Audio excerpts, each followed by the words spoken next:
Halloween's around the corner where everyone's talking about their Freddys and their Jasons, but we're not going to be talking about those classics. We're going to be talking about some of the worst movie villains and monsters that are so bad they're just scary bad on episode 85 of the podcast. Cue the music.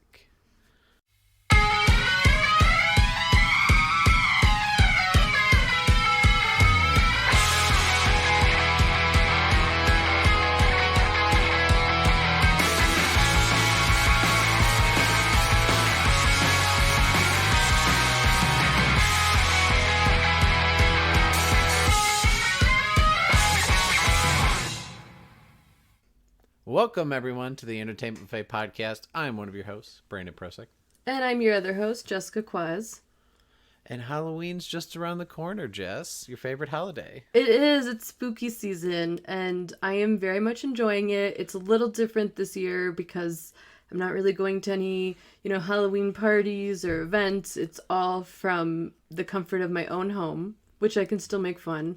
But yeah, I love horror. I love Halloween. I love it all. So I'm very excited to talk about some of the worst, lamest, just kind of silly and pathetic villains we get in the horror genre because they're not talked about enough. And we got a lot of them, actually. Yes, we do. Jess is a notorious fan of horror, like we said, and for a long time I used to say I hate horror, and then years later I realized it's like, no, I don't hate horror, I just hate bad horror. Sometimes it's just bad and it's just like, oh, this is no good, but sometimes there's fun bad, and I think we found some on our list that are so bad they're fun at least, but as far as like a monster or a movie villain, they're not really scary, and they're sometimes just plain dumb. Yeah, absolutely. And I feel like these characters can definitely tarnish the genre and make it feel campy and cheesy and lame. But I am so glad that you have discovered that you do like horror, not bad horror, because there are so many different levels to the genre. There's so many different types of horror. As we know, there's realism, there's the monsters, there's, your classic 80s camp slasher. Like, there's just so many different levels of horror, and I love it all. So I am very excited to dissect the bad instead of the good, because usually I spend a lot of time dissecting the good. But before we get into that, what have we been watching? Oh, we haven't done this for a couple episodes. We have not. So yeah, I'm gonna throw. First, I'll throw TV shows at you. A couple things I've been watching. I finished the season 2 of The Boys. Yes. Which we exchanged off podcast about that. Considering the idea of us doing just a mini episode on it, because I'm sure we have lots to say. It was a crazy season. Lots of fun. Great show. If you haven't yet, hop on Amazon, watch it. Some of you probably have Prime anyway when it comes to packages. Just go on the video service. You're paying for it already and watch The Boys. It's so good. Other than that, I recently had an update in my phone subscription, and we got Disney Plus because of it. And so I've been diving into that a little bit the last couple weeks. One in particular I've been rewatching since childhood. I'm obsessed with the theme song is X-Men the Animated Series. Yep, that makes sense.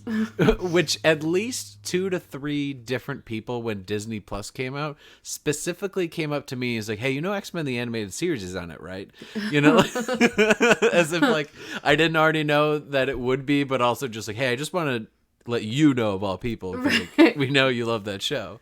So yeah, I've been skimming through that. Been a lot of fun, classic memories from when I was a kid and had those action figures. Still have some of them, but yeah. And then I'm currently 3 episodes in to The Mandalorian. Ooh, finally, you're hopping on The Mandalorian. Yeah, if I was going to get Disney Plus on my own, it was like specifically for this show. I wanted to see because it looked good and people said it was good.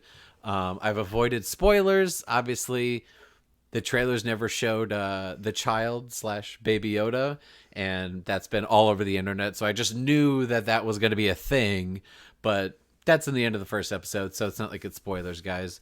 3 episodes in, I'm loving it so far. It's fun. One thing that I will have to say that sticks out to me that I really like is, in comparison to a show like The Boys, those are like 7-8 episode seasons, and each episode is like an hour. You know, they're almost like feature length movies for like every episode, nearly. And so there were some times where I had to break episodes apart, not see them in one sitting. Just didn't have the time, whatever it may be. So it was hard to digest in some fashion. But then what I love about Mandalorian is the episodes are about like 35 to 40 minutes. So they're not full hours. They're like actual, 30, 40 minutes, something that you can sit and do in one sitting if need be, and then go do something else. It just, to me, now if I were to sit there for an hour, I'm seeing 2 episodes of a show opposed to The Boys, where it's like I may only get through one and then that's all my viewing for the night.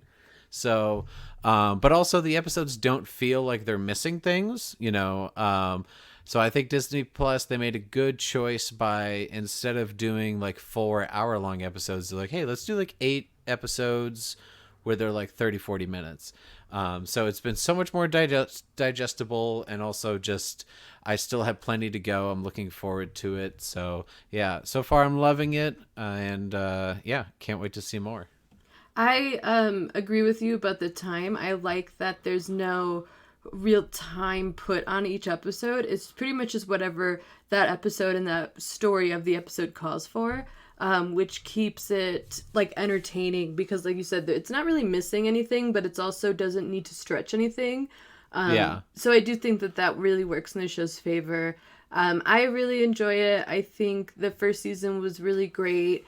There was really only like one episode that I felt like kind of didn't need to exist, but other than that, I thought they were all amazing, and I'm very excited for season 2, which should be coming out, I think, pretty soon. I think next month. I think at the end of October, it starts dropping. I believe they do the 1 a week thing, right? I think so. I think when I watched it, I think they had like 2 or 3 up, but then it was 1 a week. And on your note too about Baby Yoda being spoiled, I started watching The Mandalorian only like a week or 2 into when the show was first broadcast, and Baby Yoda was spoiled for me too, because it was just everywhere. However, like, the discovery of him was still really exciting, and I knew like he was gonna pop up, but I didn't realize how he fit into the narrative. So it was still exciting, I thought, the first episode when we do find him and where it goes from there. And he's just so damn cute. It's just so cute.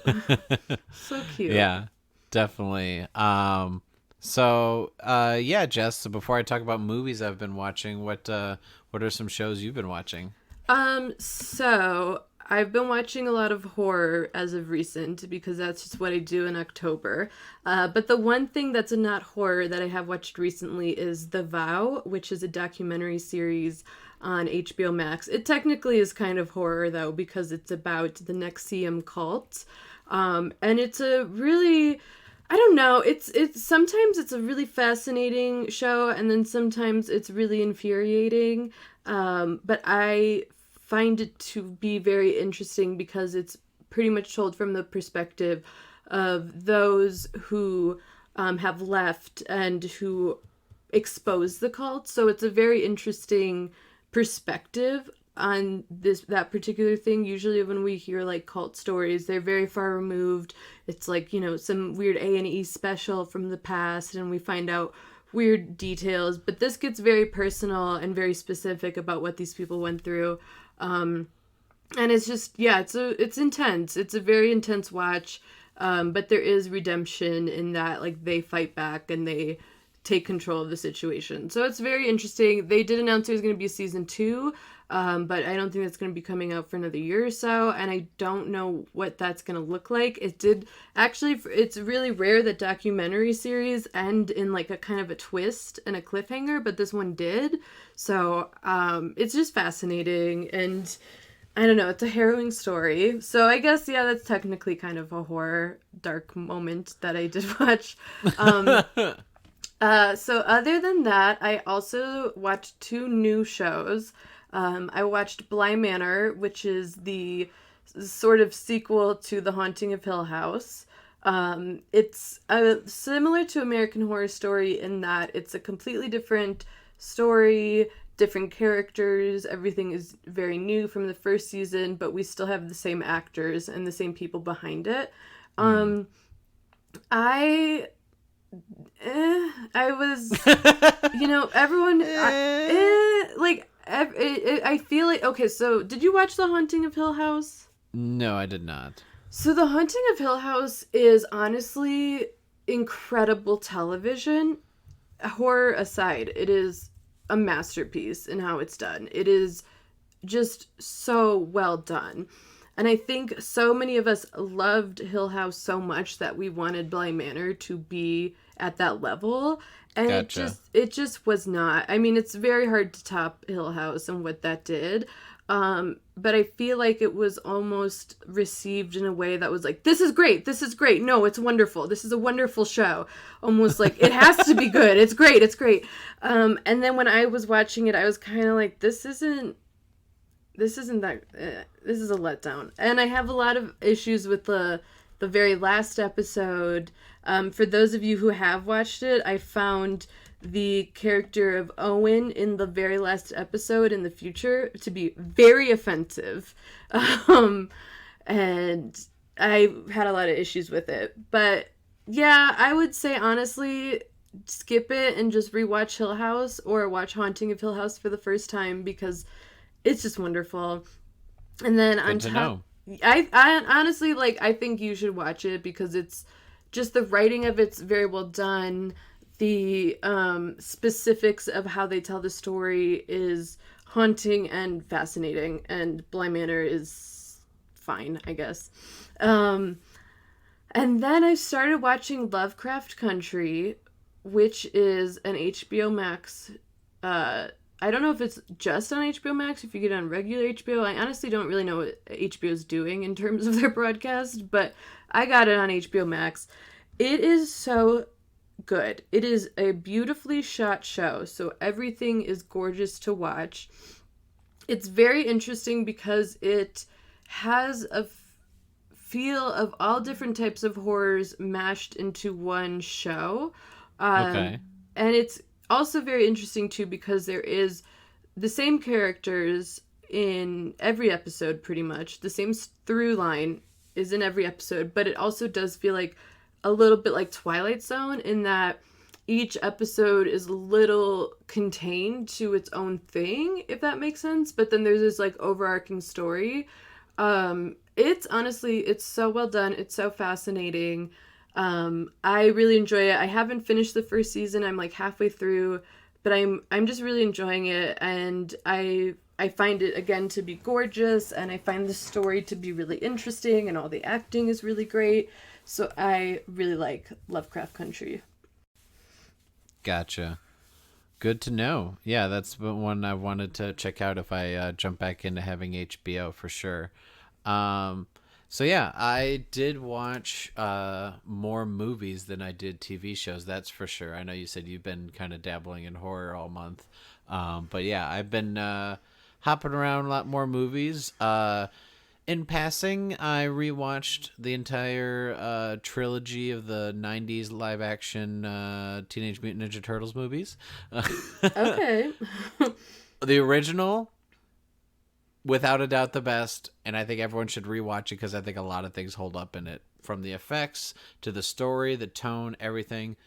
Second one and third one, woof. They're borderline bad movies. They totally tried to really dumb it down for kids, even though the first one made a bunch of money. It was like, that one was fine with that tone. Still made a lot of money, but anyway, I rewatched a couple movies that I had seen before. One of which was Zodiac, David Fincher's movie, which I know is not technically horror, but it's about the Zodiac killer and is definitely have plenty of creepy parts in that. And I also rewatched Molly's Game, which was Aaron Sorkin's last movie. Was really just watching that, prepping for the movie I'm going to talk about in a second here, that he just dropped on Netflix. But before I get to that, I also saw on Amazon Logan Lucky. It's a fun little Steven Soderbergh crime if you like a heist movie with Channing Tatum, Daniel Craig, and Adam Driver all being people from the South robbing like a NASCAR event. Yeah, and then I saw Jay and Silent Bob Reboot, and also Kevin Smith's stand-up special Silent But Deadly, which is the special that as soon as he got done filming, he went to the green room and had a heart attack. Oh. Yeah, which obviously so glad he's okay. Both these were just fine. They're fun. I found the special more entertaining than his reboot movie, but I just think he's such a sweet guy that I enjoyed them. If you're a fan of his, I think you'll enjoy both those things. If you don't like his stuff at all, then listen to his podcast. Maybe you like those better. But and then I also, for the first time ever, saw the original Borat. Wow. Yeah, that took a while for you to get there. I didn't see it when it first came out, and like, oh my God, I'm not sure if you went to a school like this, but everyone was quoting it like crazy. Oh, yeah, I was, yep. That I felt like between that and Clips, not that I'm like, oh, I've seen it, but I was like, I don't know, I'll see it eventually. And then I just never got around to it. And then all of a sudden time went by, and then finally they announced the second one. I'm like, well, here's the excuse. It's on Amazon. I'll watch the first one. And it's hilarious, but also sad how much of stuff hasn't changed since 06. Yeah. Which is probably why he decided to do a second one, because I'm sure if you've seen it, you know what I'm talking about.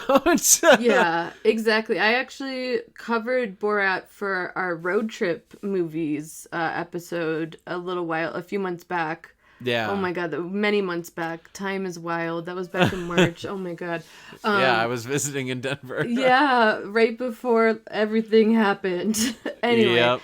And yeah, so I watched it semi-recently as well, and it holds up in a way that it should not, because it's like, oh no, not much has changed. Yep. So it'll be very interesting to see what happens with the second one. But the main one I really wanted to talk about for a quick second, I highly, highly recommend, and I hope people watch it. It just dropped on Netflix a few days ago, and that is Aaron Sorkin's new movie, Trial of Chicago 7. Woof. This movie is quintessential Sorkin. This is like, okay, if you don't know who Sorkin is, but you like Succession, because Jess would obviously say like Succession reminds her of Sorkin, which she knows I love. Yeah. But if you like Succession, watch Trial of Chicago 7. It's also got Jeremy Strong. I was just going to say Kendall Roy's in it as a hippie. Oh my goodness. Yeah. This movie, so Sorkin's known for a few things. Rapid fire dialogue. He's known for like a lot of his movies not being a bunch of action. It's just a lot of people talking. They're usually intelligent. And then he made A Few Good Men, which is considered the greatest courtroom movie in a lot of people's eyes, possibly of all time. This one was all the things he's good at. People talking fast. People are intelligent. It also was kind of political, almost like West Wing and Newsroom, but then also was a courtroom movie. So I'm like, okay, so he just blended all the things he's great at.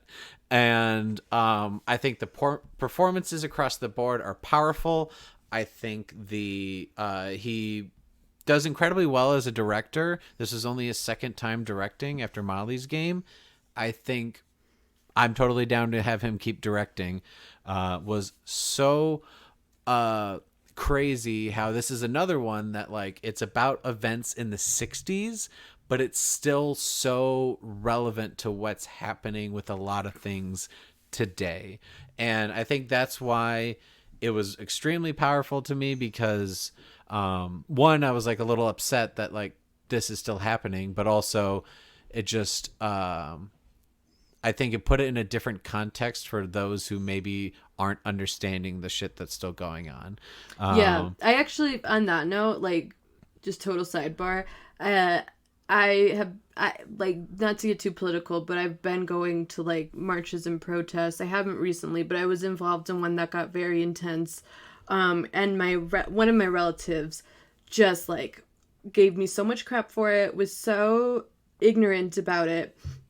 Anyway, a week ago, or just a few days ago, when that movie dropped, they texted me and was like, have you seen the Trials of the Chicago 7? It's so good. And I want to be like, did you learn anything watching it? Like, good. Okay, that's interesting. That's weird you liked that because, like, girl, like... Yeah. Okay, so yeah, hopefully it's like a little eye-opening to those who don't understand our current political climate. I don't know, but it does look really great. I haven't seen it yet, but I've heard nothing but great things. And I also want to say, oh God, the guy from Watchmen, whose name I can't remember, but he played, well, no, I can't say who he played because it's a spoiler. But I saw he's in it, and I think he's wonderful. So I'm excited to see him in it and everyone else. It looks like such an interesting cast altogether. Yeah. He's in it. Joseph Gordon-Levitt's in it. Eddie Redmayne, and everyone that's in it, they handle Sorkin dialogue great, especially who you're mentioning. Don't want to spoil for who he is in Watchmen.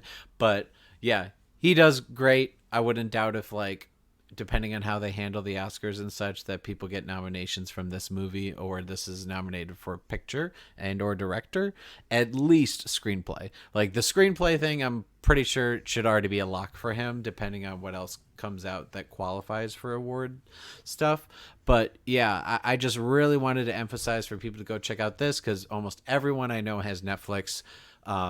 It's just a couple hours. It's not like it's a docuseries you got to dive 8 episodes into that are like an hour and a half each. It's just a feature-length movie that, like, when I sat down and watched it, I almost didn't want to pause it to, like, go to the bathroom, almost like I was in a theater, just because I was so riveted. Yeah, so that's one. Really wanted to emphasize. Go see it on Netflix. Trial of the Chicago 7.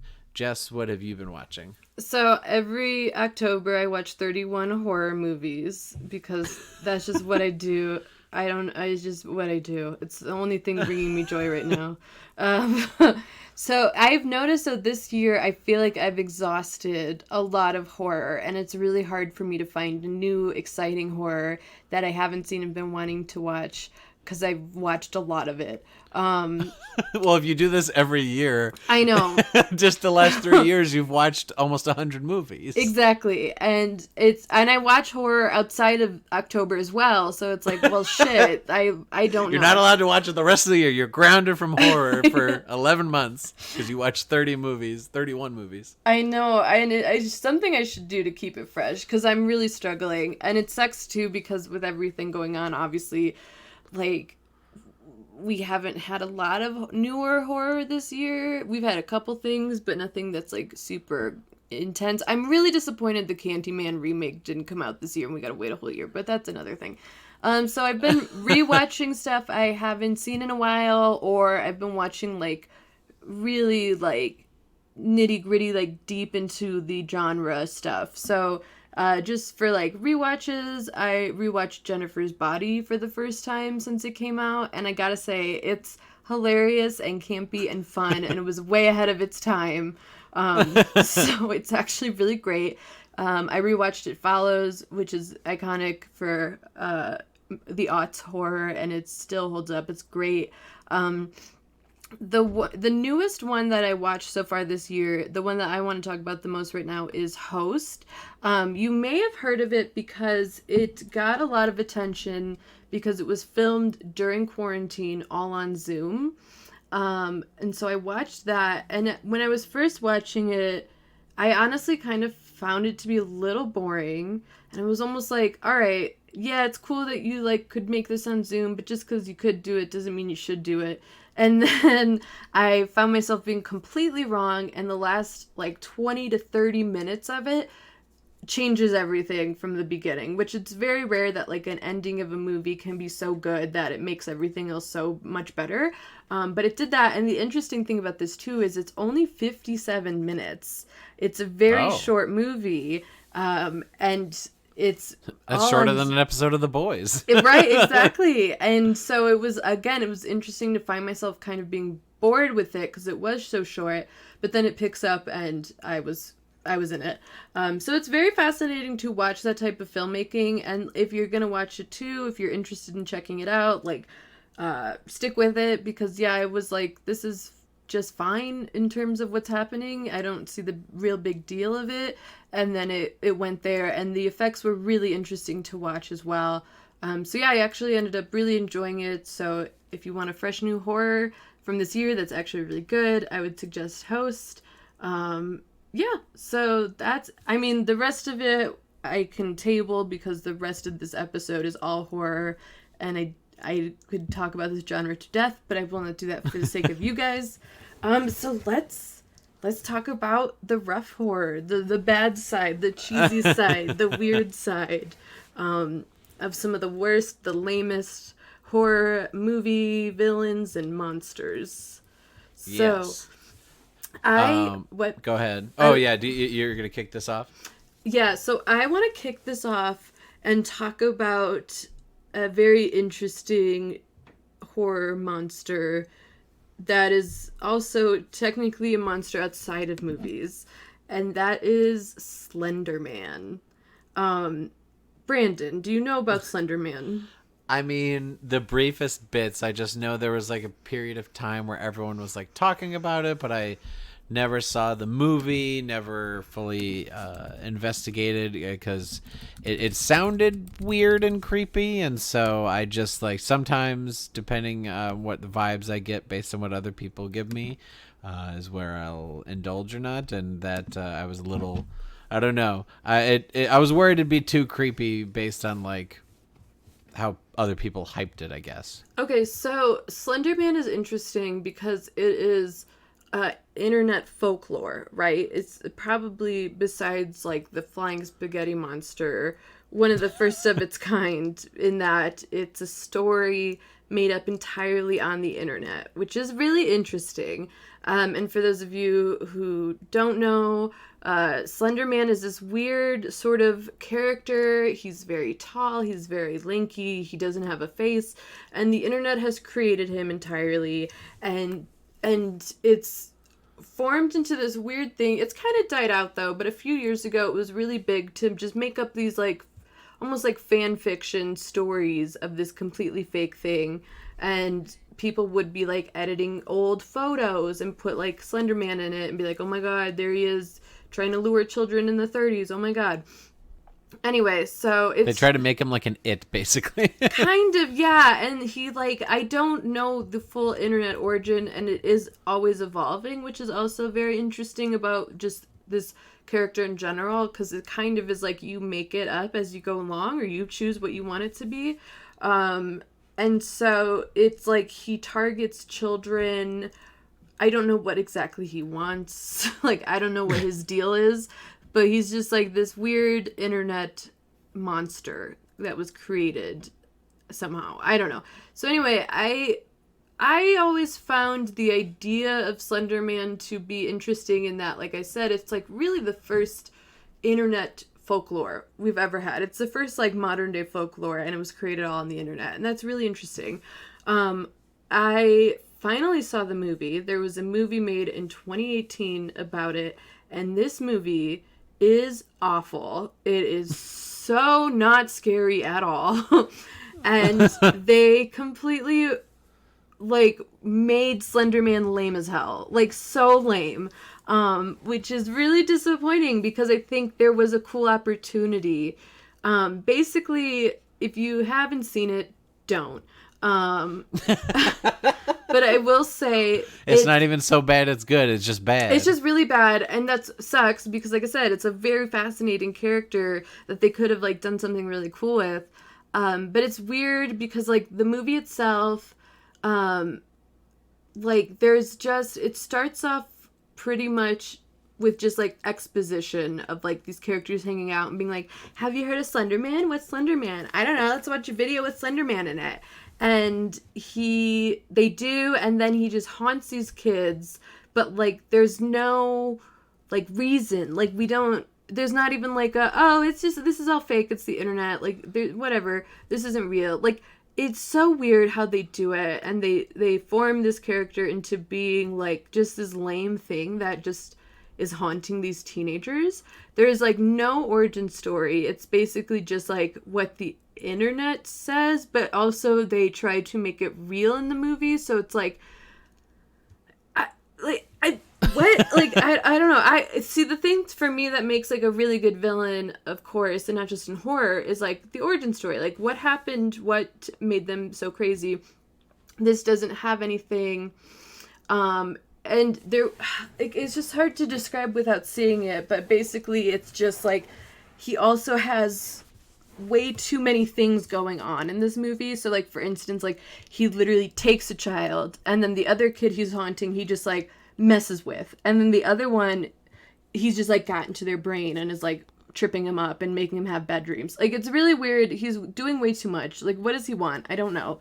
Like, what does he actually do? There's a line that describes it all, and it's literally, he gets in your head like a virus. Once the virus takes hold, he's got you. Some he haunts, some he drives mad, and others he takes. That's literally what he does. So, God, it was just so bad. And it's weird too, because like I said, it's an interesting folklore that we could have had a very unique type of movie with that we've never really had before. There's also like no big confrontation. There's no big like, oh, we gotta fight this guy. We gotta get our friends back. It's just kind of like, oh, well, he's got us. Too late. We never actually see our main characters interact with him either, which is really weird. He just like they watch a video and then he haunts them. But we never see them like we don't have a final girl moment. We don't have like a big like fight scene. We don't have anything. We just have this like this internet being getting in our brains, and it sucks. So what you've described is story's pretty lame. The powers are confusing / lame. Motivation is lame. There's no action, so that's also lame. And so it just sounds lame. It's super lame, and I'm not the only one that thinks so, because it currently has an 8% on Rotten Tomatoes. So for those who don't know, that's out of 100. That's out of 100. It's very, very low. It was not good. Yeah, I just wanted to like touch on him again, because like it's a weird story. Like, just the whole of it, movie aside, it's a weird thing, and it is kind of a creepy thing on the internet, but in movie form, it sucks. I will say what makes Slenderman so terrifying is like the true story that happened, which we don't need to get into like true crime right now, but there was this story that happened back, I think, in 2015, where these two young girls thought he was real and tried to sacrifice their friend for him. Jesus. Yeah, and there is a full documentary on it called Beware of the Slender Man, or Beware the Slender Man, and that is interesting watch, because it gets into the psychology of like what the internet does to kids, and that's way more horrifying than the actual Slenderman. So yeah, one of the lamest villains is Slenderman. What did we make here? Because he's lame as hell. Yeah. Wow. Yeah,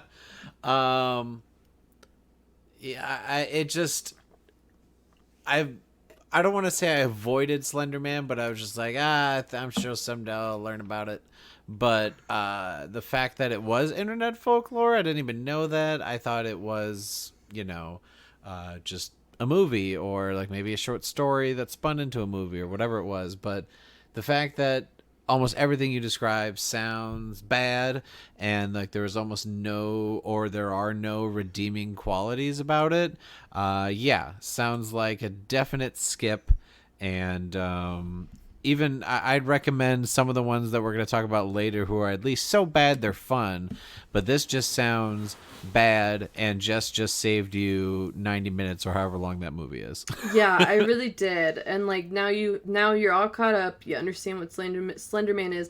I think it's weird too, because like when I first heard about the Slenderman internet folklore, God, this was like 5 or 6 years ago, when it was like kind of at its height, and I just didn't get it. I didn't understand what we were doing here.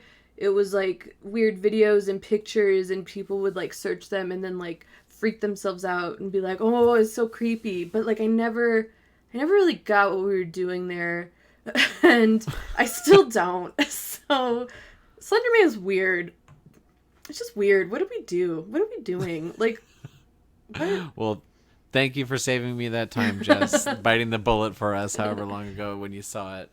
Um, Something that is so bad it's good, but it's also pretty lame, maybe a different kind of lame, is Jack Frost. Oh, yeah.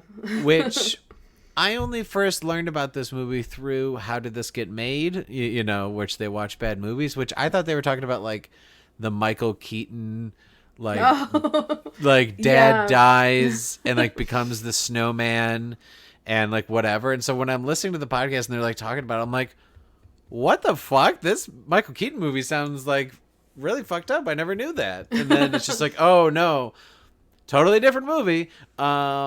It's as you expected it would be. It's a horror movie about a killer snowman. Well, it's like a serial killer gets scientifically morphed into the snowman, basically, because horror, they got to do anything and everything when it comes to monsters. It could be killer birds, it could be killer, bugs, made up beings, or it could be a snowman, which the entire time the movie just felt so lame to me because I'm like, this seems like the most killable bad villain monster ever.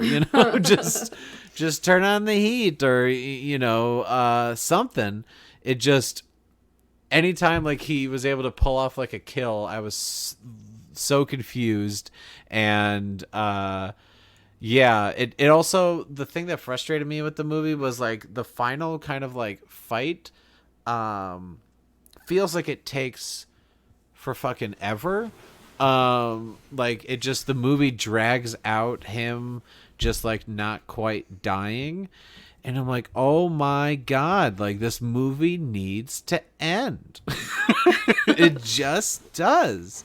Like, why won't it? It just keeps going, and I know it's got kind of a cult following, but like, and it was entertaining in some parts because it's a snowman killing people. But after a while, I'm like, okay, we get it. It's a snowman killing people.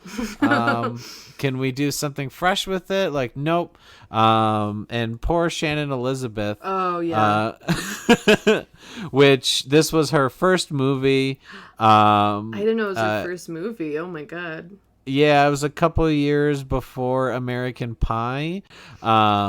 Yeah, and this has a Rotten Tomatoes percentage of 7%, so Oh. one worse than Slenderman, just to put it on the same level.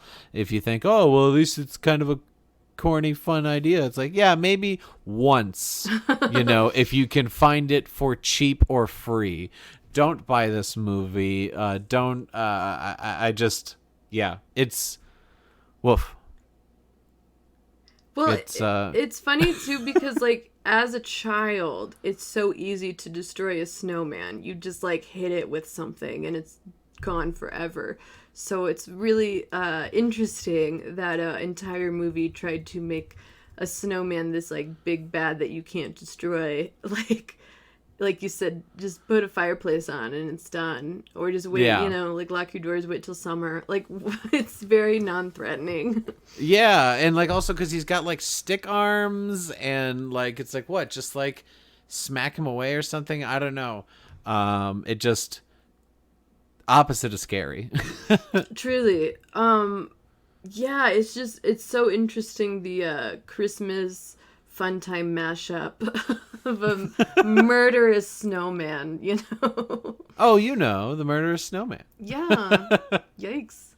So, speaking of things that look very non-threatening, I have sort of a twofer here, 2 in 1, and that is Brahms from The Boy and Chucky from Child's Play. Now, these are 2 dolls that are possessed, if you will. So I'll talk about Brahms first, because that's not nearly as exciting and fun as Chucky is. But Brahms, for those of you who haven't seen The Boy, is this like creepy ass little porcelain doll boy thing. And Maggie from The Walking Dead is hired as his nanny, and the parents are like, it's super chill, just like watch after our son, and the son is the doll, and she's like, this is super weird, what's happening? And then the parents just dip too, so they're like, okay, cool, watch our doll son, bye, we're gonna go take a vacay. And while she's like in this manor by herself with this porcelain doll, just like some weird little antics start to like happen. Like he just like takes her jewelry and her clothes, and he's like just being a brat, really. Like he, and then she'll turn around and the doll will just be like sitting in a chair, and they're like, oh, it's so crazy, how'd you get here? And we never see it, but I just imagine this like weird porcelain doll like running around this house and wreaking havoc, and to me it's just really hilarious, the idea of like a doll being like, I'll show her, I'll take her jewelry, like what? He just sucks, like he's just an asshole, and he's not really doing anything violent, he's just being an asshole. And there is a twist at the end that's creepy, but it's also just like shoved in there so much that it's like, oh, okay, well, yeah, all right. And I don't know. Brahms is weird, and the doll is weird, whatever. But Chucky, I gotta say, I love Child's Play for the camp and the cheesiness of it all. I love the original one. I saw the remake. I'm talking about the original 80s Child's Play with Chucky, the demonic doll. Well, he's not a demon. Okay, so right off the bat, Chucky is wild because it's the doll that has become possessed by a criminal. So, what? Like, what? So, basically, if you haven't seen Child's Play, but you know about Chucky, this greasy, disgusting, low-life criminal named Charles Lee Ray is being chased by the police. I don't really know what he did. I think he just robs things. I think he was a robber, whatever. So Charles Lee Ray is being chased by the police, runs into a toy factory because everyone knows like that's the best place to hide, and just so happens he gets shot, he is dying, and he grabs a doll and he transfers his soul into this doll. As one does in the last moments of their life. Oh, yeah, as we all know, as a backup plan for when we're shot. So, spoiler alert, it turns out that Charles Lee Ray, the criminal, just so happened to have an old friend who practiced voodoo. So we find out that that's how he was able to put his soul in a doll, was that his friend, I guess, taught him that little trick at a party once. I don't really know. But yeah, so he does some voodoo, which is honestly, like, super offensive to voodoo culture. That, like, this criminal was just like, let me just chant some stuff, put my soul in this doll, and we're good to go. So, once the doll is possessed by a criminal named Charles, that's how we get Chucky. This little boy gets him. He's super pumped. He's always wanted this doll, and shit starts to get real. This doll, right away, the first night that we have this doll at this house, he murders. Like, he is ready to go. And he murders in such wild ways. Again, it's a doll. It's probably like 3 to 4 feet, not even like high. Like, it's like by your knees, you know? So it's just like this little thing that's running around, creating chaos. The first murder is pretty wild because it's like the kid's babysitter. We don't see it all kind of happen. We were supposed to like see it off screen, which kind of works because seeing it on screen would be way too much. But he like basically hits this woman and throws her out of a building, and she falls to her death. And it's this weird slow-mo, weird as hell. The second murder is where we get even more crazy because it's a little doll. He goes to find his old accomplice because remember, he's a criminal, and he finds his old accomplice at his house. This little motherfucker turns on the stove and then causes the house to explode. So a doll is literally murdering by arson. And it's just wild. And he, like, the murders just are all over the place. Like, he does not have an MO. He is doing it however he needs to. At one point, the little boy is put into a mental hospital because everyone just thinks he's insane and he might be murdering everyone. The kid's like 5 or 6, but sure.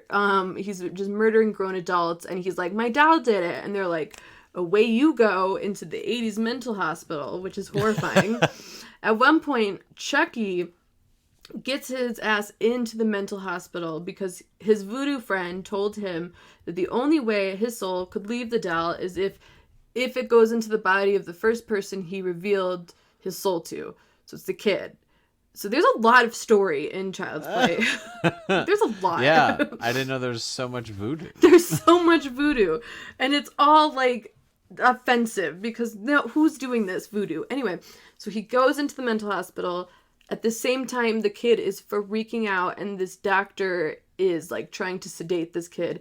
Chucky, the doll, takes this electroshock therapy machine and places it on the doctor's head and electrocutes him. So he is very, very, very creative with how he gets full-blown adults murdered. It's fascinating. And then at the end, it's kind of like Jack Frost, where it just takes so long to kill Chucky. It's a doll, and they can't seem to shake him off. Like, they are burning him, they are shooting at him, they are ripping his, like, fake arms off, and he is just not going out peacefully. He finally dies, and everyone comes to realize, spoiler, that it was the doll all along, so the kid has a redemption. But he's like 5, so it doesn't really matter. What's crazy to me about Child's Play and Chucky is that he has his own full-ass franchise. Like, there... Yeah, I was just looking. I was about to say, what the fuck? This has way more than I thought. There are so many Chucky movies. I've actually only seen Child's Play, the original, and then the recent 2019 remake of Child's Play. I've never seen, like, because there's, like, at one point he gets, like, a bride, so there's a female. 8. There's 8. Oh my goodness. I don't know what happens in those other movies. But I'm going to run down the list. Oh yeah, the titles are pretty crazy. I know there's the Bride of Chucky and then the Seed of Chucky. So yeah, there's Child's Play 2, Child's Play 3, pretty basic. Mm-hmm. Bride of Chucky. Okay. Seed of Chucky. Curse of Chucky. Oh no. Cult of Chucky, and then Child's Play the remake. I'm very curious about the Cult of Chucky. Like, does this doll run like a Nexium type of cult? I need to know this. Oh, yeah, it came out in 2017. It was not released in the theaters. It was just right video on demand. But yeah, I haven't seen any Child's Play. I considered seeing the more recent one because Mark Hamill did the voice, and I love Mark Hamill. But yeah, it just, to me, and I get why they do this. They take these movies that are really cheap, they do like a little creature or like a little, a doll or a snowman or whatever, and they're just like, oh, it's a killer toy. That's, fuck it. I don't know. It sounds ridiculous, and I think I always just avoided it because to me, at least when some of these things have a believable villain or monster, it can be a form of scary. But like when it's something like this, it's just like, just punt him. He's... Right. Just punch it in the face. Just smack it right in the face. Throw it out the window. Get the hell rid of it. It's just... Come on. Like a broom, and you got it solved. Just literally smack him with the broom. Like throw him into the ocean. I just don't understand. And I get it. Like I said, they're just goofy, but it just such an unbelievable villain that just holds no stakes to it in my eyes. Exactly. But what's even more wild about it is that this character has lasted just as long as like our Freddy Kruegers and our Mike Myers. Like he's up there, and he it doesn't make it's really doesn't make any sense to me because it's so cheesy. The only thing I can say is it was made in the 80s, and to me the 80s are the most wild decade ever because everyone was just blasted on cocaine and listening to disco. I don't know. Like, I don't know. Everyone was just blasted on cocaine. That's all I think about when I think of the 80s. I think of like, God, what a weird ass time that was. So maybe they were that's why. I don't know. Chucky really is an anomaly in horror to me because it's so weird and it's so stupid. but there's just something beloved about it. Because I want to continue the trend of mentioning the Rotten Tomatoes, like at least the first one holds a 71. Wow. So it seems like some people enjoyed the goofiness, but then right away, second one drops to 44. 30% right off the bat. And then sure enough, the next one drops down to 29. So like you could just imagine how bad like Bride of Chucky eventually gets. Like, yeah, that drops. Oh, it's a 46, but it's just still like it. I highly doubt that anything got above 50, afterwards. Yeah, and I think like you need to go into it knowing what you're gonna watch and not expect it to be this upper echelon of horror that will just wreck you for the rest of your life. Like, no, it's not a Midsommar. It's a doll running around with a knife. And I will say though, like for the 80s though, like for the special effects, the doll running around, while it's hilarious because it's a doll running around with a knife, it looks pretty good. Like, it actually doesn't look that bad. But it's still just hilarious because it's a little doll. It's so enjoyable. It really is. Wow. So, surprisingly, if we do want to jump into this franchise at some point, Rotten Tomatoes percentage, it goes to 46, 33, and then Curse and Cult of Chucky have 76 and 79%. Whoa. And then the 2019 Child's Play has 63. So I stand corrected. It apparently gets better on Rotten Tomatoes wise, with Cult of Chucky the highest at 79%. That's really interesting. I personally would be fine just like skipping every single other movie and just going straight to the Cult of Chucky because that just sounds very fascinating to me. Yeah, we may have to jump into this if we do some obscure movie homework or something. I mean, the first review says 7 films have no right to be this good or break this much ground, because it's the 7th in the franchise. Interesting. Okay, let's keep that in mind, guys. Please tweet at us or let us know, do you want us to watch some of these Chucky movies? Just because, even though it's absurd, I'm curious how it gets better. Like, do they drop the voodoo stuff and they actually have, like, plot? I'm so curious about Cult of Chucky. Does he have a cult? Like, what? But, speaking of bananas 80s movies, I'm going to throw out one that I think they may be working on a sequel, possibly at Sci-Fi, and that's Killer Clowns from Outer Space. Just the title alone. Jess, have you seen this? I actually haven't, and I'm very disappointed in myself. I'm pretty sure, at least at the time it could have dropped, but I'm pretty sure it's on Netflix. Oh. So free, not saying you have to, but you kind of do. Yep. It is as bananas as the title, just like Child's Play and Jack Frost. The thing that really bugged me about this movie, though, is like, okay, at least like Child's Play, like he's like saying little shitty things the whole time, right? Like he's talking, it's the doll talks. Oh yeah. Oh, he swears up a storm. Yeah, he talks like a sailor.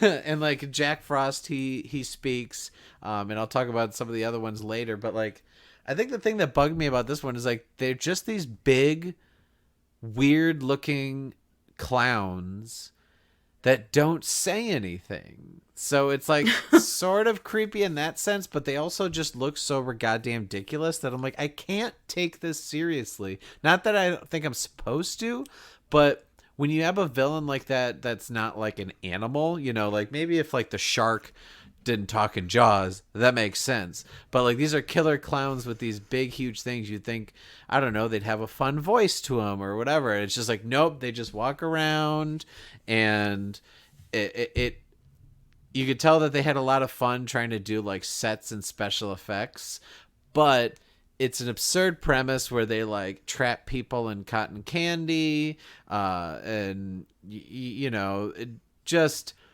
they have this one character, which a lot of horror movies do. They'll have like one character that's just a total asshole that you like want to die.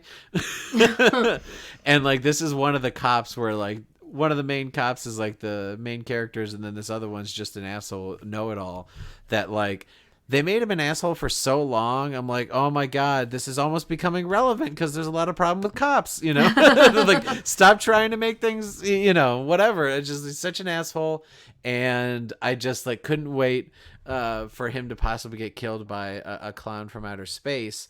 But this movie has super cheesy humor. When there are deaths, they're kind of just like absurd, and it just, because the villains don't talk and it's just the humans like, huh, what's going on? This big clown, and you know, is that cotton candy? You know, it's just like, when you write characters that are so bad and actors that are just so bad, you notice that they probably haven't been in anything else. This isn't exactly something that takes off their career, but like, it's just gonna be bad all around because it's just bad dialogue from bad actors, and then villains that don't talk, who are just these big weird looking things that it's almost like someone made one as like a joke or like a Halloween thing. They're like, this is making a movie. Really? Why? Well, I don't know. They're from outer space, and can you talk in that thing? Because it'd be great if we got someone to talk in it. No, I can't. Fuck it. Like, that's how it feels when some of these movies happen, and it just boggles my mind when I see that millions of dollars are spent on them.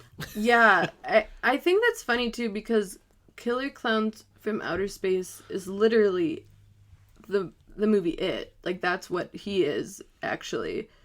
Right? Like, he's from space or time? I don't know.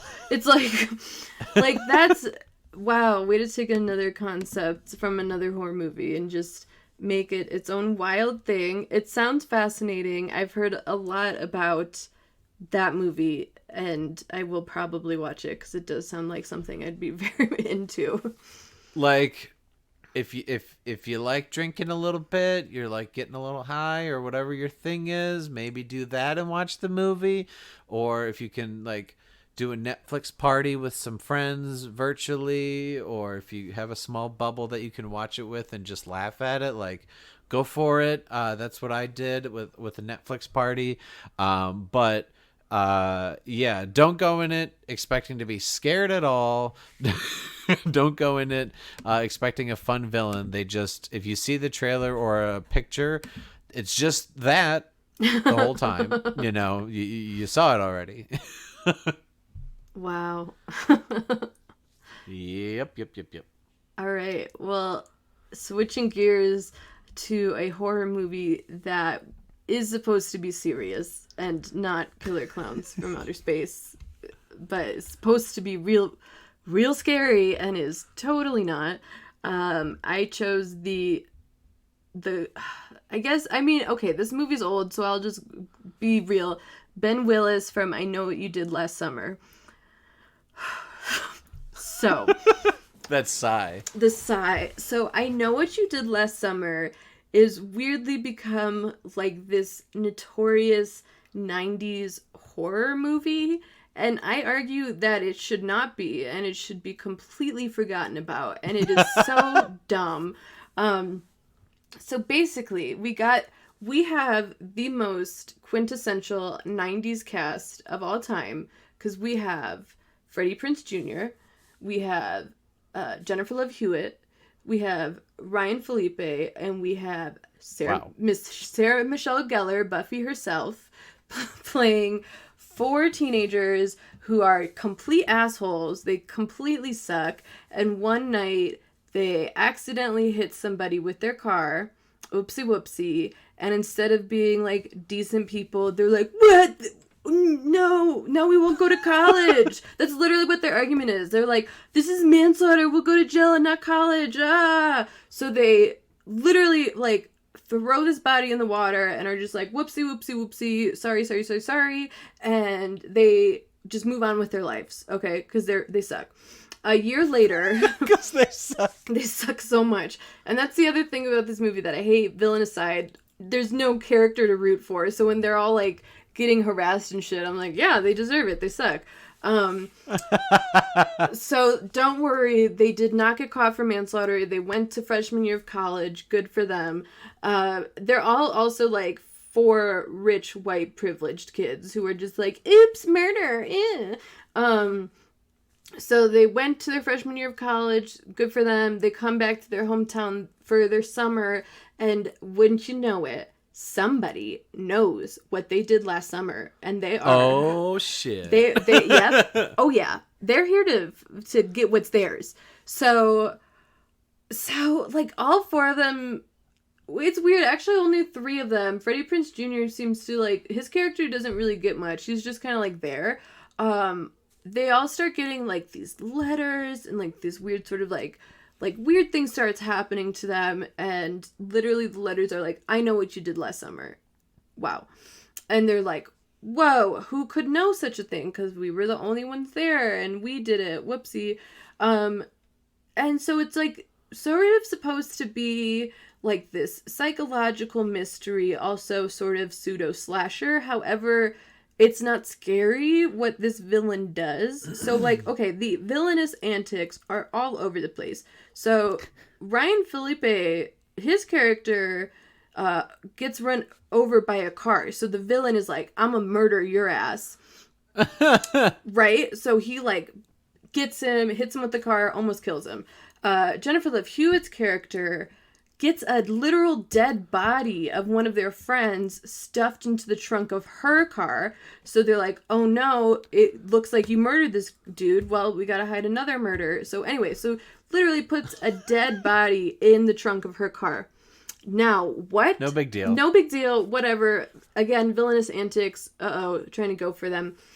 Guess what the most harrowing thing, though, that Miss Sarah Michelle Gellar herself deals with? This poor girl, he chops her hair off. That's what he does. I mean, that's life-changing. Life-changing. This happens after the dead body. So there's clearly an escalation. She just wakes up one day and is like, oh my god, my hair! Like, and that's it. It's just awful. Awful. So, okay, the reveal. I'm just gonna get into it. Who is this fucker? Who knows what they did last summer? Who knows what they did? Who knows it? Well, it turns out, okay, buckle up, because here we go. They think it's the victim's sister. So, you know, the guy they hit is just some random dude. They think his sister found out it was them. So they go and harass this poor woman, who's played by Anne Heche, of all people. Again, very 90s. And they're like... So 90s. So 90s. So Jennifer Love Hewitt's like, hey, Anne Heche, like, I know your brother died. Like, that's weird, right? And she's like, yeah, I just can't believe he killed himself. And then they're like, later on, they're like, well, he didn't kill himself. Like, we actually killed him. So are you, like, harassing us? And she's like, what the fuck? You killed my brother? What? Excuse me? No, I'm not harassing you. I thought he killed himself. What? Okay, so here we go. These bratty fucking teens that got away with murder are being hunted by this guy, Ben Willis, who, here we go, his daughter was dating Anne Heche's brother, who the kids thought they ran over, but turns out, okay, my brain hurts. So... Ben Willis, to avenge his daughter, who did kill herself, just so happens to be on a mountainous, desolate road with the kid. I think his name is David. He kills David, right? His body is just, like, there. The 4 assholes drive by. They hit Ben Willis, who just murdered someone, but... when they hit him, he ran out. Like, he booked it because he just committed a murder. And so when they come across a dead body, these asshole idiots don't realize apparently it's been a stabbed guy, and they just are like, whoa, we killed this guy. And they hide David, who was actually not murdered by them, but was murdered by Ben Willis. Does any of this make sense to you? Because it really doesn't to me at all. I mean, it is, but also it just feels like it's just was trying too hard. Yes. It probably thought that would be a really great big twist, but also the fact that they go to this woman like, did you know we killed your brother? And she's like, what? No. Yeah. Like, I almost want to see it just for that moment. And they're just like, fuck. That's a bad joke. We didn't do that. It's like this weird conversation because it's Jennifer Love Hewitt and Anne Heche, and Jennifer Love Hewitt. She's like, I'm really sorry. Did you know? Like, are you harassing us? And she's like, excuse me. And she's like, what?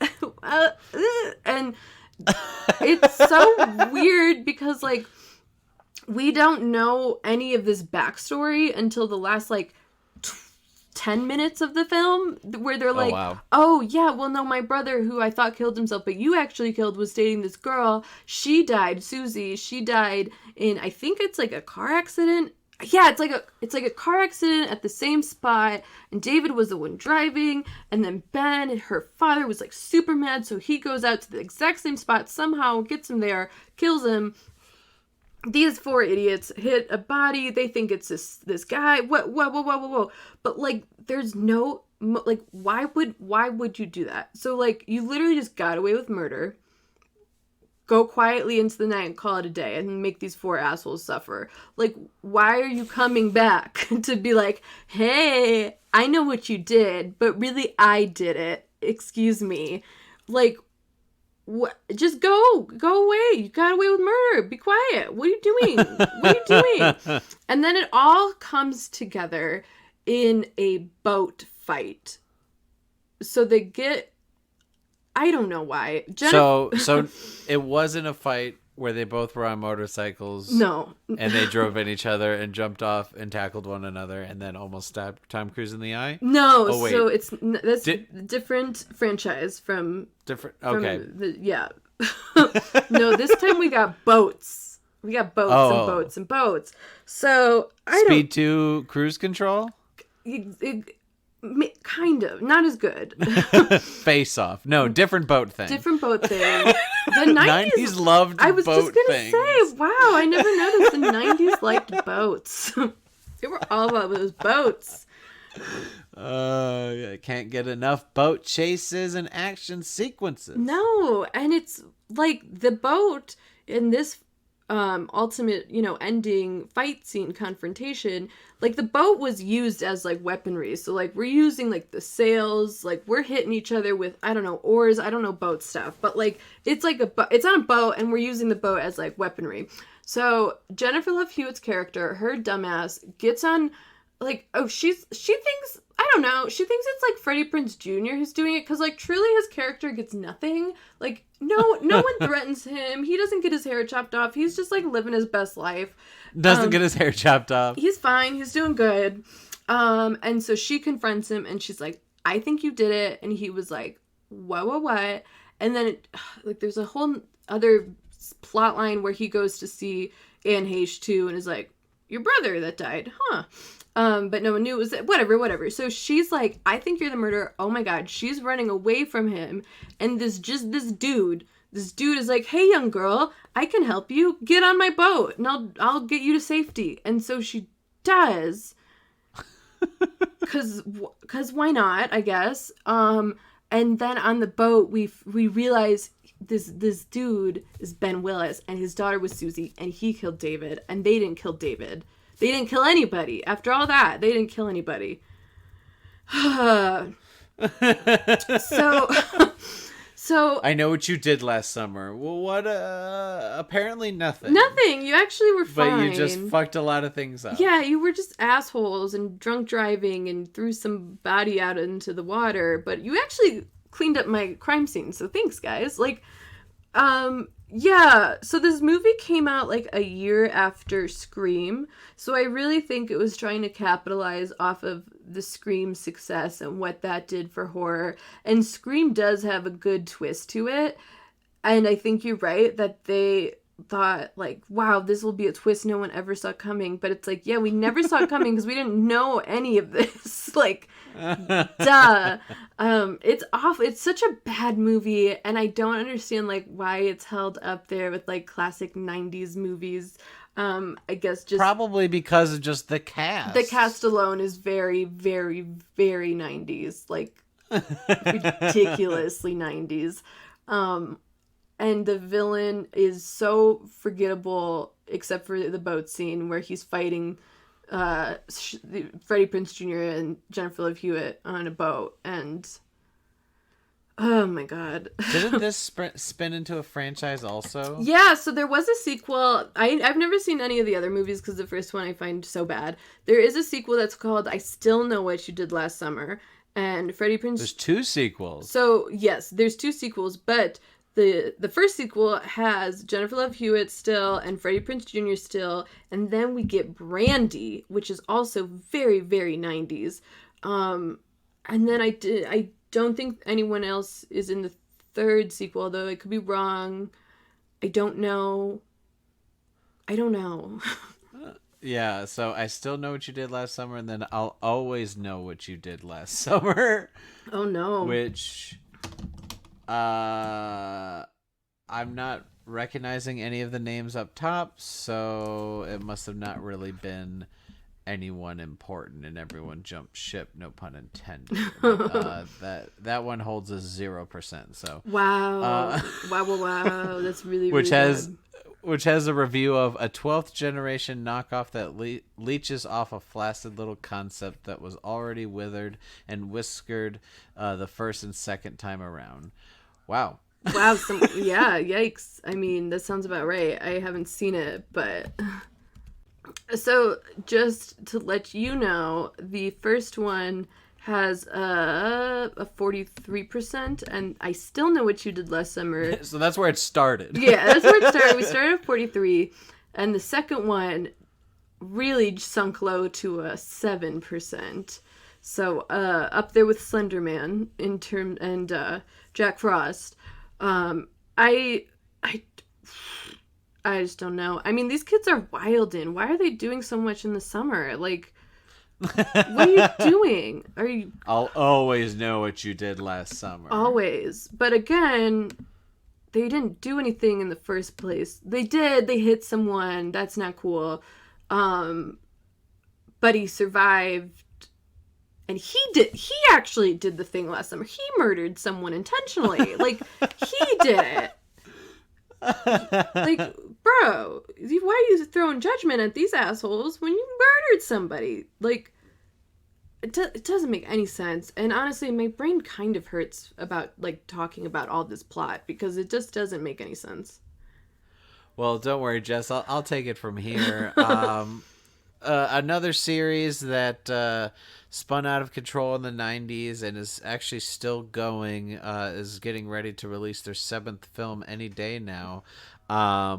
Tremors franchise. So I'm going to go ahead and start by saying the original Tremors, we could do an entire episode on it alone. Yeah. I love that movie. When we were there visiting, we watched it on my birthday. Yeah, I love Tremors too. I think Tremors 1 is wonderful and fun and it's just great. It's just great. I've been lucky enough to show like about 3 or 4 different people that movie for the first time. They hadn't seen it. Everyone loves it when it's done. It's just someone recently dropped a video essay talking about how like this is a villain/monster movie where the writing is just top notch, and they create these monsters that are totally not like a real animal, but they're basically giant worm things.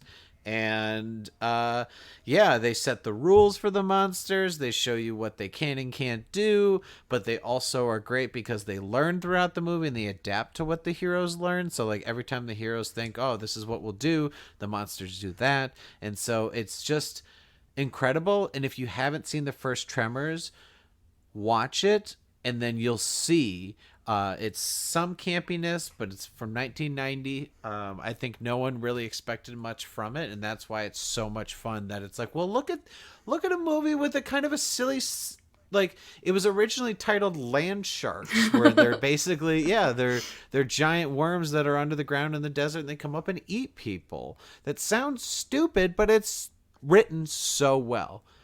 So I'm not talking about that movie because this is worst and lamest villain / monsters. I'm talking about what they did with the sequels, which unfortunately, well, I'm going to just mainly talk about the next two because for a long time, the franchise was kind of dead and then kind of had a revitalization in 2015. The second and third movie, Tremors 2 Aftershocks and Tremors 3 Back to Perfection. And it's not just because Kevin Bacon wasn't in the series, but they changed the best thing about the first movie, which was the monster. You know, the greatest thing about it was the first one was practical effects for the most part. The design was cool. It was different. It was interesting. And then the second one, they decide that graboids have these little babies that are straight up. They're trying to rip off the raptor scene in Jurassic Park because they're like these little mini graboids that they call shriekers that are basically raptors. They're that size and they're not underground. What? They run around. They're almost like little, like, I don't know, just like Pac-Man with legs. Like they run around and opposed to like the whole point of like, they can't see because they're underground. They can only hear us, so we got to be quiet. It's like, that's not the issue. These ones are deaf, but they have like heat vision. And I'm like, why are we... It wasn't broke. Don't fix it. You know? Right, because like it's called Tremors because you feel a tremor in the ground and you're like, oh shit, it's a monster. Like... Yeah.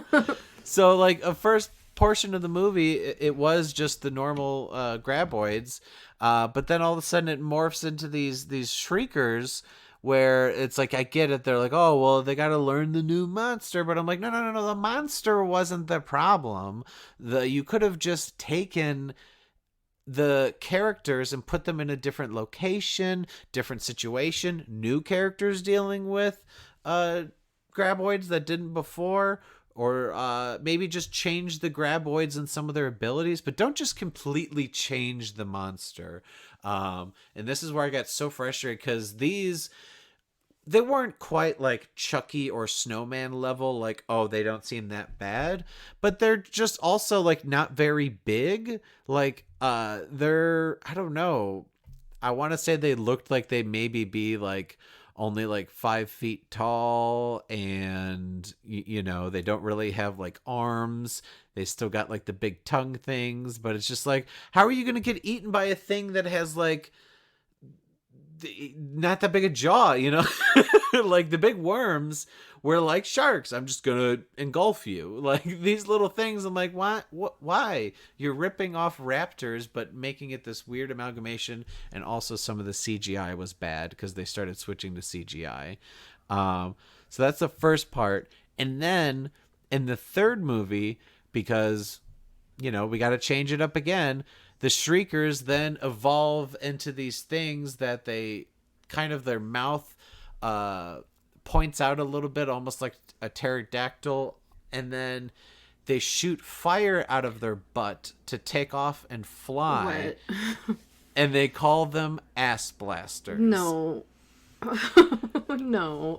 The first film, they called them graboids because it's like, oh, they grab you. They come out of the ground and grab you. It's like not a scientifically profound name, but it's just like, it was funny because it was a side thing where the old man Chang was just like, well, I feel like we should name them. We discovered them, you know. It was funny. It was a one-handed joke thing, but this, they're just like, and they actually have Chang's like granddaughter in the movie because they're back in Perfection. She's like there now, and she's like, ass blasters? What? That's like a terrible porno name that I get it. They shoot fire out of their ass to fly, but then, like, I don't know, call them something about flying or fire, not ass blasters. That is like a concept, like a 12-year-old boy would be like, it'd be funny if there's like a monster that like it flies with like fire out of its ass and we call it ass blaster. Like, that is so like ridiculous. Like, what? Yeah. And like the main difference between them and the Shriekers is just that they fly opposed to running. But they still have like heat vision, but they're deaf. It's just so. Exactly. I feel like a 12-year-old or someone on set was just like, I'm going to have this joke where they call them ass blasters. And someone's like, I guess that's a little bit. He's like, no, but what if that's what like they call them? And they're like, no, that sounds like a bit for like 1 second. And then we move on with the film. And they're like, let's just call them ass blasters. and if you realize what I'm doing for a lot of these movies is just these dumb discussions between two hypothetical characters in the behind the scenes of these bad movies, is because that's honestly feels like what's happening with some of these bad ideas. Is like they're high, or they put zero thought into it, or they had one thought and they're just like, good, I threw spaghetti at the door and one strand stayed, so what is that, like this.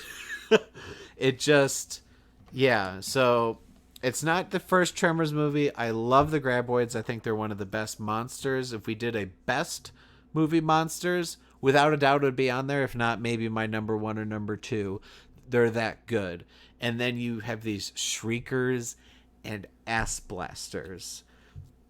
I'm going to say it one last time. Ass blaster. If that doesn't explain how dumb and lame this movie monster is. It's so weird though, because like I don't really know of another horror franchise where the villain or the monster changes like that drastically. Like, yeah, complete change from like the first to second and the second to third. Like, I've never really heard of another franchise doing that, because that's what usually keeps the franchise going is the monster itself. Like, yep. Like, it's just like making a Nightmare on Elm Street. Like, the third one is like another sleep demon. Like, where did this guy come from?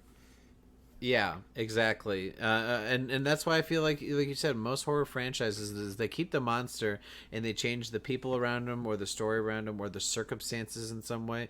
But this, they try to evolve the monsters, and I'm like, that was a good thing. You changed it. If they had a flaw in the movie and then they fixed it, that's one thing, but you took a good thing and you made it a flaw. Right. That doesn't, yeah, like you said, it's not broke, don't fix it, don't touch that. Like, what? Yeah. But there is a 7th movie coming out. Oh my goodness. Tremors 7 Tremors 7 Shrieker Island. Yeah. Michael Gross has been Burt Gummer for almost like 30 years. Because, yeah, first film came out in 1990, and the 7th movie is coming out in 2020. Yeah, so 30 years. Jesus Christ. Wow. I didn't realize he's been in the whole thing. He's like the only character that's been in all of them. Wow. That's a lot of movies. Yeah. So, Jess... I know we're on our last 1 or 2. What's another terrible movie monster or villain? Okay, so my next one, I'm going to keep it brief. I'm not going to talk about it too much, but I will say this is probably a very controversial pick, and there's probably going to be people listening to this that just flat out disagree with me, and that's okay. But I think, here we go, the girl from The Exorcist, the original Exorcist, Regan, who becomes possessed, is one of the lamest villains in horror.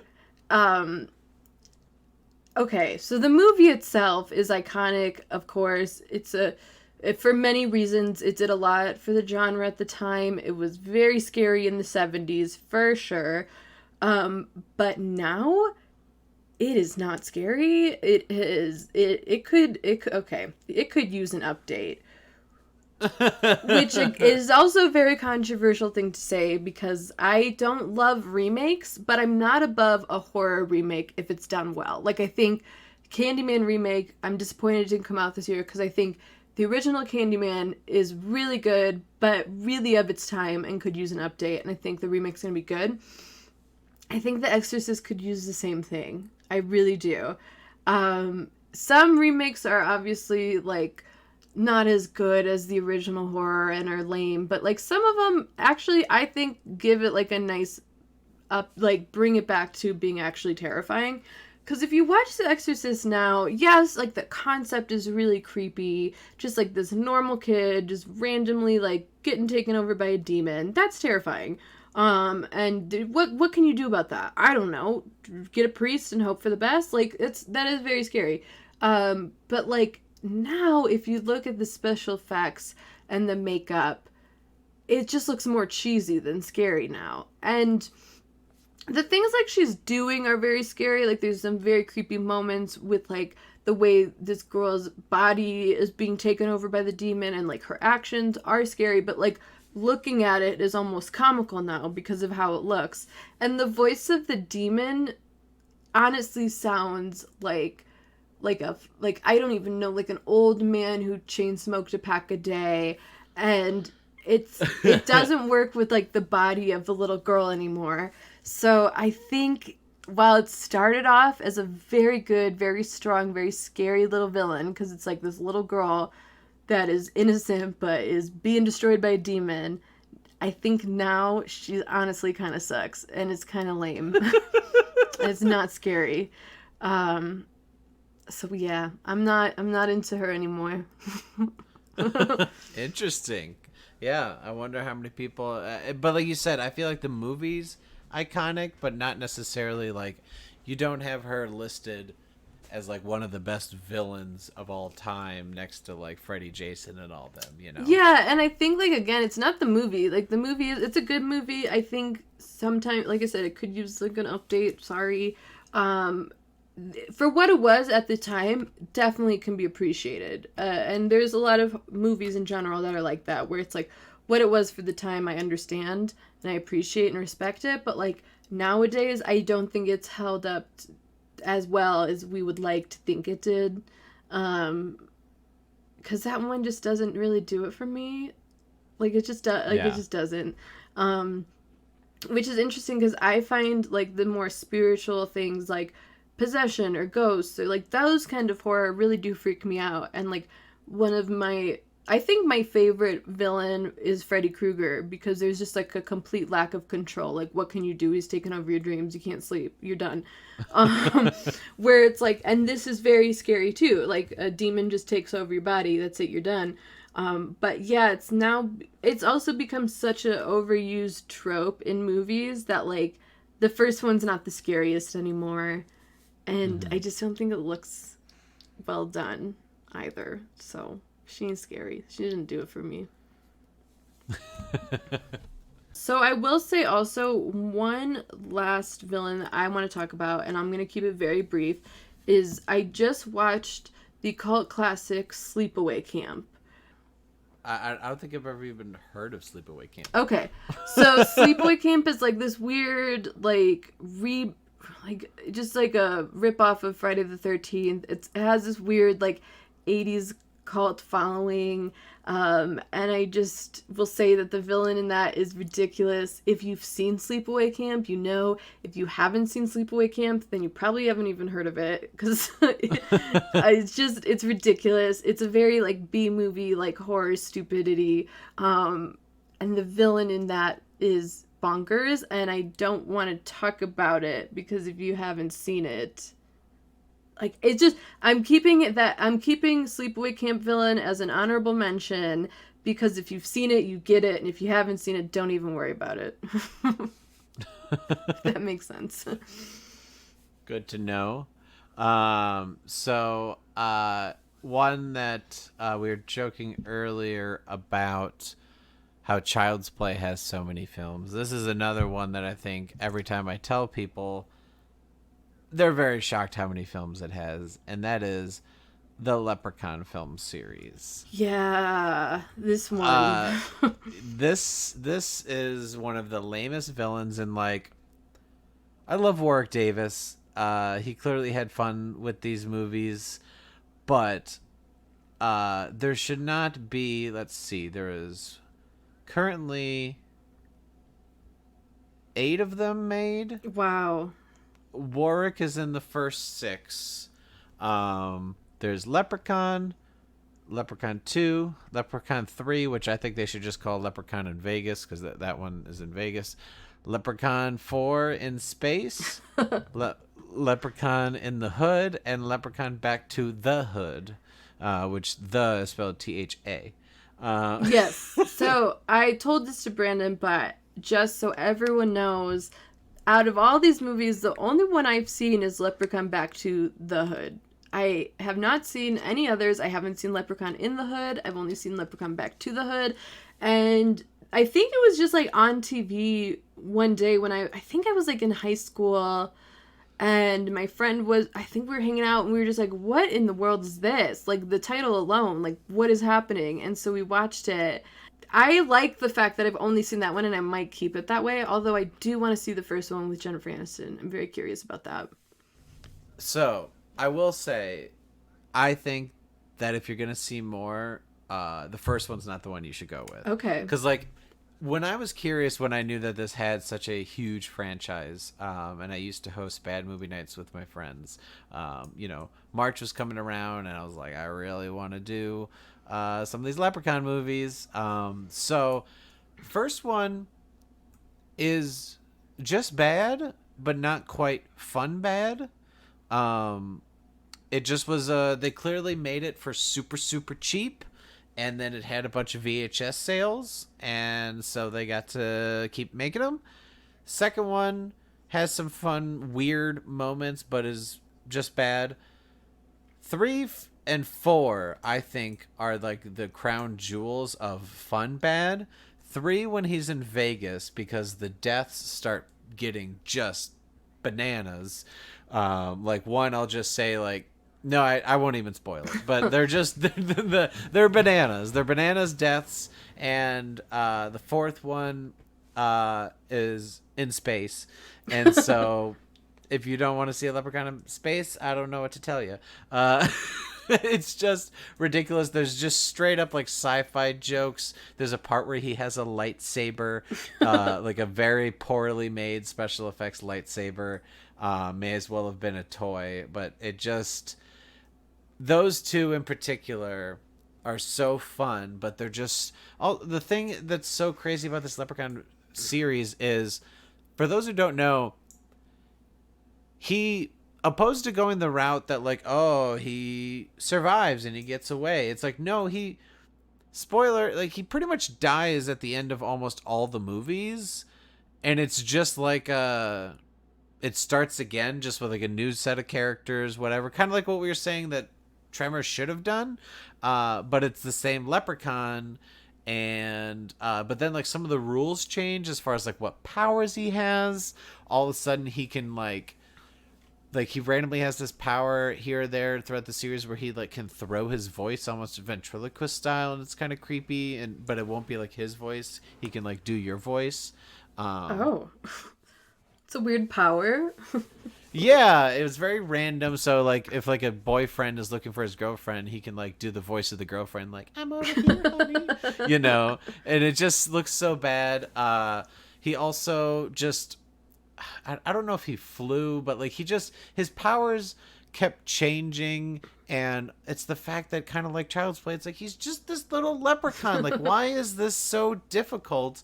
And the first one with Jennifer Aniston, I thought was going to be really funny because it's like, oh, this is Jennifer Aniston in a bad movie. But like for almost the entire film, her and most of the main cast don't believe or don't like see the leprechaun. He's off like causing antics, and they're just like, oh, I wonder if that was like an animal in the forest or like what, and then all of a sudden it felt like the last 20 minutes are like, a leprechaun. It's just like, yeah, fucking title of the movie, like it's a leprechaun.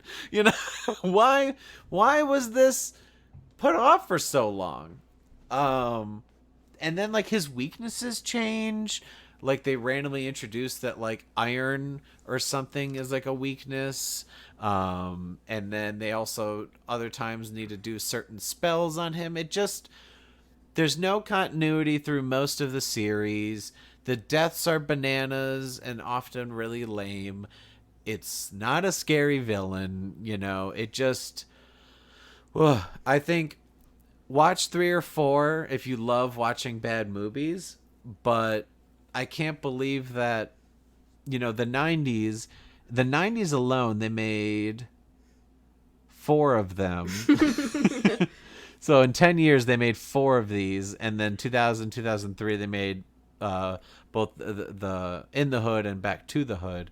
And then there's been they try to reboot it, Leprechaun Origins, and then they try to do another one called Leprechaun Returns, where it's supposed to be a character that's like the daughter of Jennifer Aniston's character from the first movie, but like obviously Jennifer Aniston didn't come back. Right. Like I'm pretty sure she tries to forget that she was in this garbage. But yeah, I just think that watch these for bad movie entertainment, but if you're not into that kind of thing, these are all skippable and not scary at all. Honestly, I feel like Leprechaun and Chucky have so much in common because it's like there should have only been one of these. Like, yeah, that's it. Like maybe 2 as like a joke, but like they shouldn't last from the 90s to the late 2010s. Right. Like what's the longevity? I don't understand. Like how are you still going? That is just hilarious to me that I don't get it. Like I don't get how we got here. Like yeah, wait, there was talks of a crossover film with the Candyman series. Candyman versus Leprechaun. Oh my god. A script was written, but Tony Todd, I believe he played the Candyman, right? Mm-hmm. Immediately flat out refused to participate in such a project, stating that he had too much respect for his character to see him used for such a purpose. Good for him. Good for him for saying that. 'Cause exactly, like Candyman's like really good villain and scary and creepy. Leprechaun is not, and they should not have been fighting each other. They have no business in the same universe.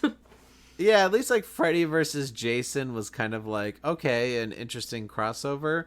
But yeah, Candyman versus Leprechaun, that seems like Leprechaun versus Child's Play makes sense. That would be fun. Yeah, that would be really fun. Because like they're both not that big, and also it's just silly, whereas like Candyman wasn't like a silly film, right? Wasn't it just a horror movie? Yeah, it's a straight up, just like, at least the first one, like it's just a straight up horror movie, and there are times it's cheesy because of like when it was made and whatnot, but like no, it's like actually really creepy. Like it's not like, oh, here's a little leprechaun running around wreaking havoc. Like no, Candyman's horrifying actually. Like no, that duo did not work. I'm so glad he was like, absolutely not. Like, let's get it together. Yeah. But yeah, I would pay good money to watch Chucky and Leprechaun fight. Absolutely. Yeah, for sure. That at least those tones make sense clashing. Yes. Whereas, yeah, Candyman and Leprechaun seems like I don't know, like like Deadpool versus an animated squirrel. Like it's like, wait, what why those two? Right. Like that just doesn't make any sense. Interesting. But yeah, if we do a bad movie night, Jess, I say dive into Leprechaun 3 and Leprechaun in Space just for the bonkersness. Yeah, I do like the title Leprechaun in Space. So if I were to go back to the franchise, it would just be that. I think I'd just go straight into that.